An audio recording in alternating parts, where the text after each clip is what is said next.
Je suis Claude Trink, président de PPE, qui est un centre de recherche appliquée et de développement territorial basé à Saint-Avold, en Lorraine.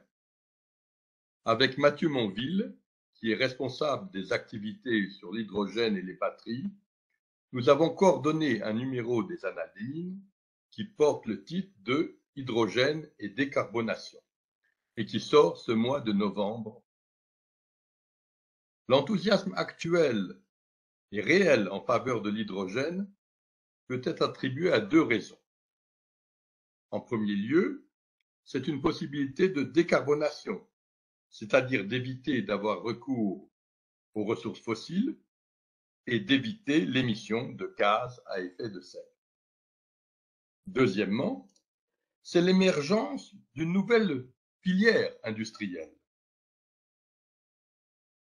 dont la stratégie est pensée à l'avance au niveau national, au niveau régional et aussi au niveau européen.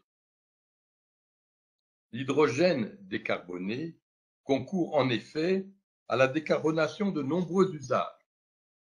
Production d'hydrogène pour l'industrie sans recours à des ressources fossiles, décarbonation de procédés industriels en sidérurgie, cimenterie, production d'engrais, utilisation pour la mobilité lourde, c'est-à-dire les trains, les navires, les poids lourds, les bus, les avions, voire même pour l'automobile.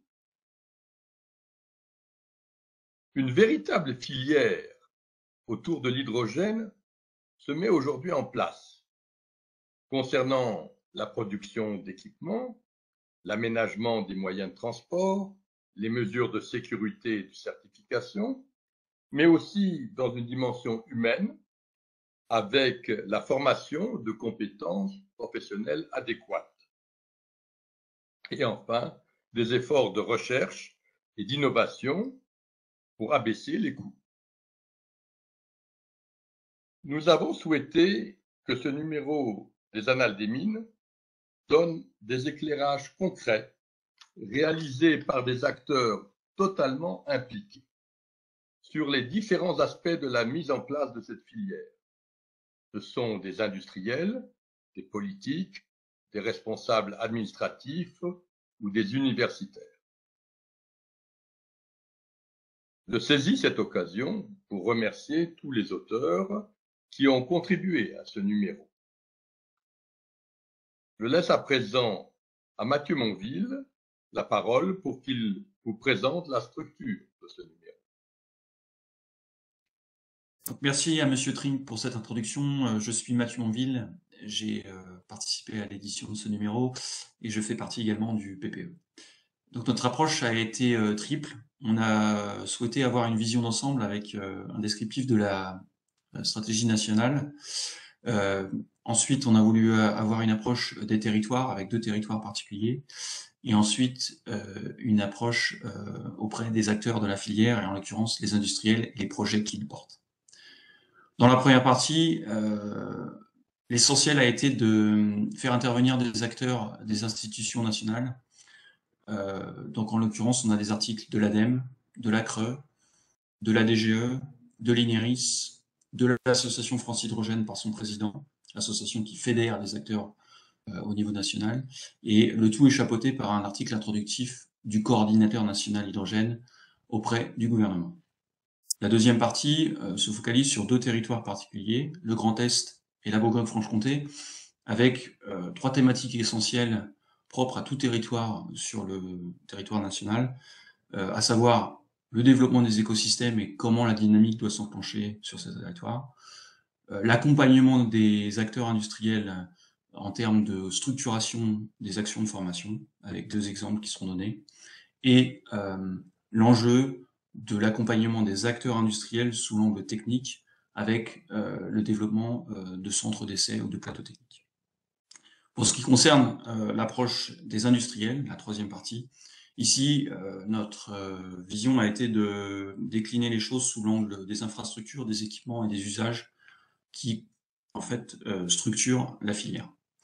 La décarbonation via l'hydrogène, c'est des enjeux auprès de gros secteurs industriels avec des articles qui aborderont la sidérurgie, la cimenterie,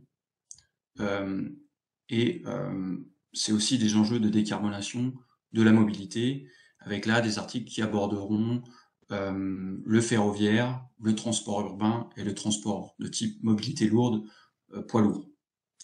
Pour ce qui concerne les infrastructures, ici, on a fait intervenir des acteurs qui sont impliqués directement dans les développements de la filière de l'électrolyse, dans le déploiement de stockage de l'hydrogène et dans la mise en place de tout ce qui est distribution et canalisation d'hydrogène. Un dernier point en marge est traité dans cette lecture de la filière, c'est l'international, avec 3 articles choisis. Un sur un élément particulier qui est l'hydrogène natif par les acteurs et exploitants du plus gros gisement mondial au Mali. Un article sur le Maroc, pays très intéressant du point de vue de la dynamique actuelle et de la géopolitique de l'hydrogène.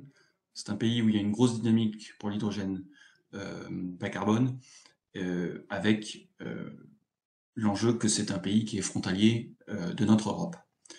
Enfin, un article un peu plus axé recherche, un article en anglais par des professeurs israéliens qui développent les nouvelles voies de l'électrolyse du futur. Je vous souhaite une excellente lecture pour ce numéro, en vous souhaitant qu'il puisse vous donner une vision d'ensemble de la filière en construction et de la dynamique autour de l'hydrogène et de la décarbonation de nos sociétés. Merci à vous.